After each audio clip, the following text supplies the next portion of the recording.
Next day मॉर्निंगची सुरुवात ह्या सुंदर व्ह्यूने झाली, जे की आमच्या बाल्कनी व्ह्यू होता हा आणि खूप पीसफुल वाटत होतं. सो त्यानंतर आम्ही गेलो ब्रेकफास्ट करायला. सो ब्रेकफास्टमध्ये व्हरायटी ऑफ आयटम्स होते, व्हेज, नॉन व्हेज, वेगवेगळ्या टाईपच्या ब्रेड्स, ज्युसेस. सो मस्त असा ब्रेकफास्ट होता. तो आम्ही छान ब्रेकफास्ट केला.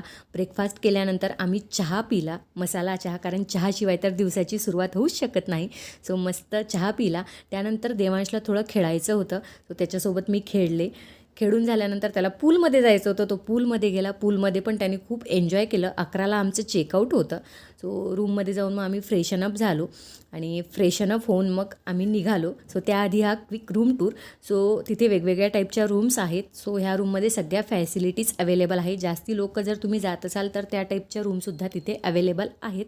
आणि त्यानंतर मग आम्ही 11ला चेकआउट केलं. चेकआउट करून आम्ही गेलो घाटनदेवी मंदिर, जे की इगतपुरीमध्ये आहे. तो मस्त असं दर्शन तिथे झालं. तिथून आम्ही गेलो विपश्यना केंद्र, म्हणजेच म्यानमार गेट, जिथे लांबून लांबून लोक विपश्यना करायला येतात, ध्यान करायला येतात.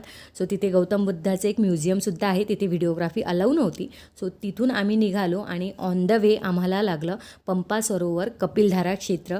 सो जी की आहे गजानन महाराजांची तपोभूमी. महाराजांनी इथे तपश्चर्या केली होती.